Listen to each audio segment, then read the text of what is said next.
Welcome back to Sonic Generations HD. Today we'll be playing through the last level of the Dreamcast era. This is Seaside Hill. Sky, using your retro knowledge, why is this level in this particular game? It rounds out the era. Yeah. Okay, cool. I can live with that. So, moving on to the main pressing issue, where the fuck is Egg Fleet? Egg Fleet, Tom, it's clearly in the sky. And I'm so glad we got Skylar in with his knowledge of retro games to talk about the latest Sonic game. Good stuff, that is. Good job. I'm thinking of excommunicating him from the Generations playthrough in general once we reach the Mon era, because retro facts have no place in the Mon day. Fuck you guys. Sit this one out, Skylar, and wait till Sonic CD. Coming never. I'll just switch places with Steven. There you go. No one will notice. Thanks for that. The thing I hated the most about Sonic Heroes was the fact that Knuckles, no longer gives a shit about the Master Emerald. Like, that's where it all started with his character. That's your main concern with Heroes? Yes, that's my main concern with Heroes. Yeah, apart from that, in Steven's eyes, Sonic Heroes is a perfect game. He loves it. I actually enjoy bits and pieces of Heroes. Well, no, wait, Mystic Mansion is like one of the best levels I've ever played. It's so fun. Steven, I enjoy bits and pieces of you, namely when you shut the fuck up. Oh. Don't worry, Steven, if it's any consolation, you shut the fuck up beautifully. Now, one thing I just want to bring up about the modern version of Seaside Hill, which is a pretty cool little tidbit, is that Jun Tsunoi actually mixed in Ocean Palace's theme with Seaside Hill's theme. And also, it extends kind of to the level design as well. You can mostly see this through the Ocean Palace architecture and whatnot. It's another way they can just mix in other levels from Sonic games without using the levels themselves. They save space and whatnot. Now, this is a pretty cool example of branching paths. If you take the green one, you'll go to a normal platforming section. If you go the yellow route, you'll go to the go-kart section, which is obviously taken from the original Seaside Hill. But since everyone and their mother goes for the go-kart route in their Let's Plays, I'm going to go with the platforming option. Now, Sky, use your retro knowledge and just tell us how many times this friggin' played-out level has appeared in the Sonic franchise. Jesus Christ, how many fingers and toes do I have?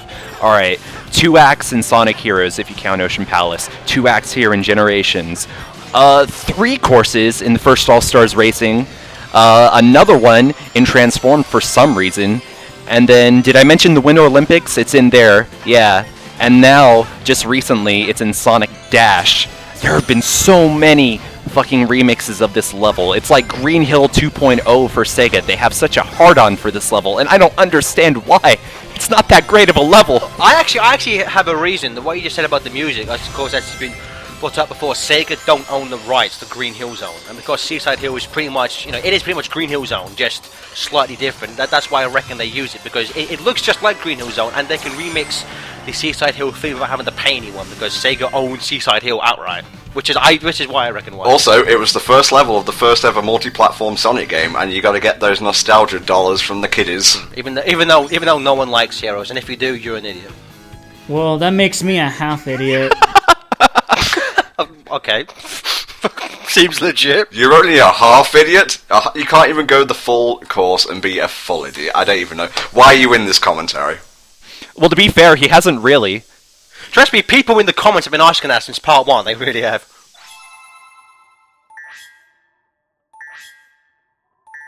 What would you guys have had in place of Seaside Hill? We'll start with Gareth. What would you have had instead of Seaside Hill?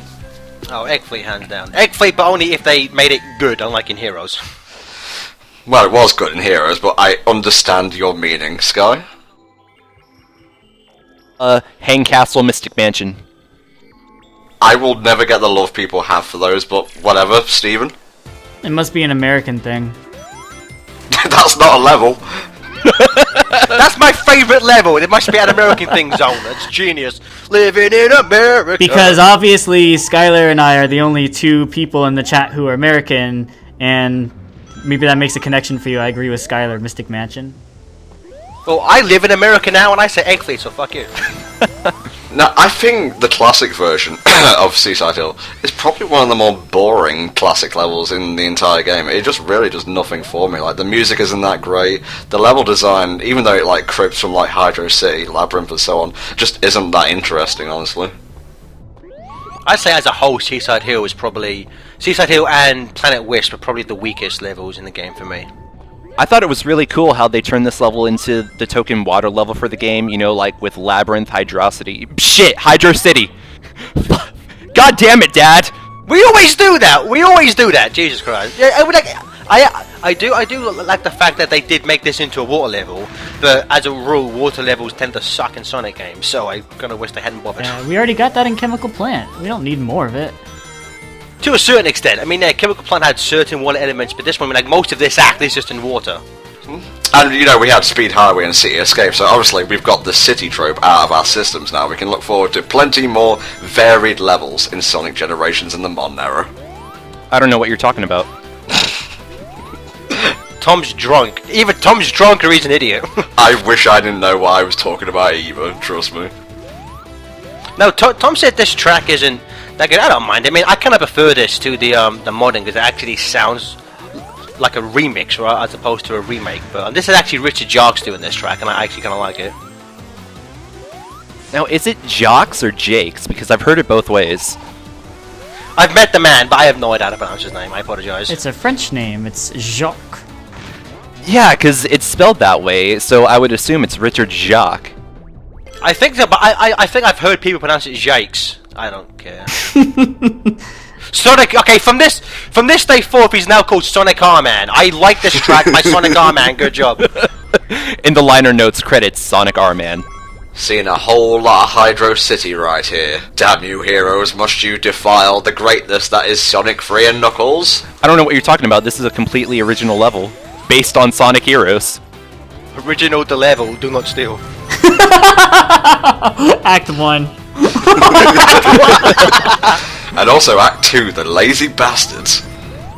The thing I miss about this, I mean, how could there have not been one section where Knuckles just pops up and goes, "Shit rock! Shit rock!" I mean, that's really missing out here. With the same voice actor and everything. Yeah, just bring back Scott Driver, that one line. Shit rock! Thank God. I remember when it first came out, Tom especially had quite many nerd raids about, "Fuck you, Seaside Hill! I don't like you, I don't want to play you, but I'm going to anyway." Paraphrased, I was much more bitchy. Yeah, that's the toned down manlier version of what Tom actually said. Yeah, the real version we're actually prohibited from broadcasting it. It caused several people to die and 2 more to explode upon hearing it. That's why Steven said nothing in the past 4 parts. He's been dead. Now, I'll be honest with you, I like SBO. Come at me, bro. I think. Yeah, I like SBO. He's not my favourite member of the Chaotix crew. That would probably be, I don't know, maybe Red Sonic. I mean, Mighty. Oh, shit, I forgot this game had a story. More of what's happening, and it's not good. I want to find out how Tails, like, this is the point where they like, we figured it out. When you run fast through shit, it brings back colour. Well, thanks for that. I kind of noticed that myself as I was doing this. Thanks for that, though. I think that guy's trying to be a boss. Oh no, that evil purple cloud's carrying a Chaos Emerald. It's trying to carry the story. It's not doing it very well. This story is about as solid as the time meter itself. It's actually just for the clocks. Do you think this was the original concept of Sonic Colors? You go around with the aliens and you just smearing them on the walls, coloring everything in. You know what I say to that, Stephen? SBO plus Nage equals espionage. That's all the time we have for this part of Sonic Generations HD. Please join us next time for more useless trivia like that little tidbit, where we do the missions, the rival fight, and the boss fight of the Dreamcast era. See you then.